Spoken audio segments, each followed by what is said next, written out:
You were never meant to spend your life trying to be enough. But somewhere, the message slipped in, quietly, repeatedly, until you started to believe it.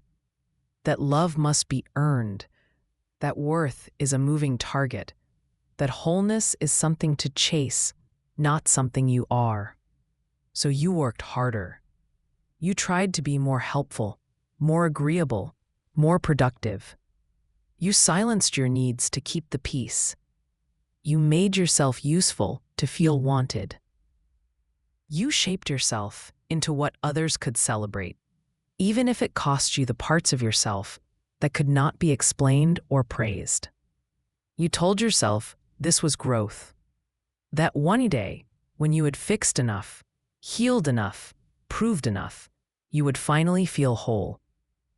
But that day never quite arrived, because the moment you attach your worth to achievement, the goalpost keeps moving. You will never feel like enough if you believe your worth must be earned. Beneath all your striving, beneath all the ways you've tried to improve or impress or perfect, there is a truth that hasn't changed.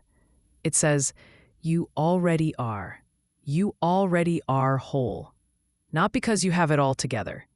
Not because your past is spotless or your heart is always clear, but because wholeness was never meant to be earned.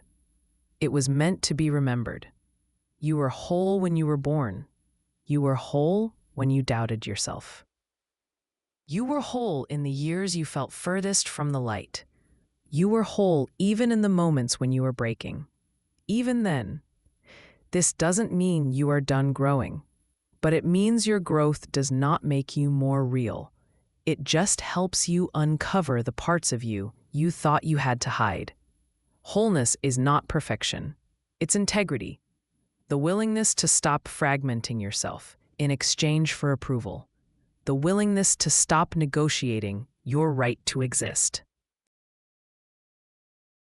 There may come a point in your life where you've read every book, listened to every voice, done the work they told you to do, and still, you feel like something is missing. That missing thing is not more knowledge. It's not another self-improvement tool. It's the moment when you choose to believe you're already allowed to exist exactly as you are.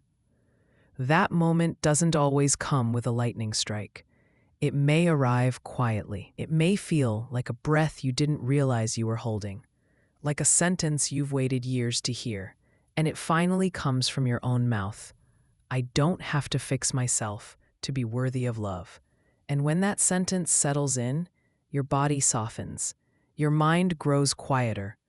Not because everything is figured out, but because something sacred has shifted inside you. You stop chasing. You stop bargaining.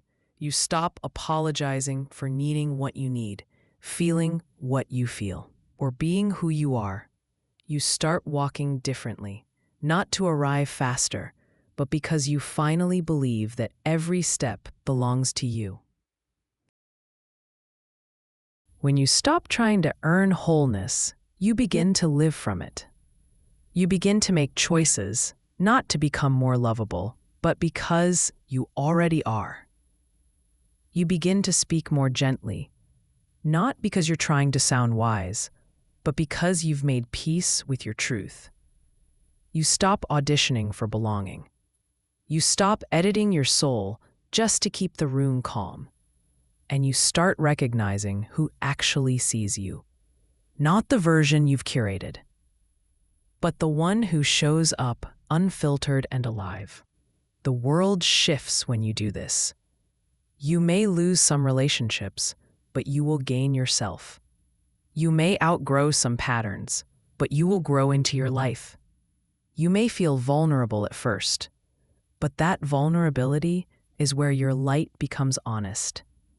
The people who resonate with you in this state will not love you because you're impressive. They'll love you because you're real. And that kind of love, the kind that meets you where you are, is never found by striving. It's found by being honest, being soft, being whole.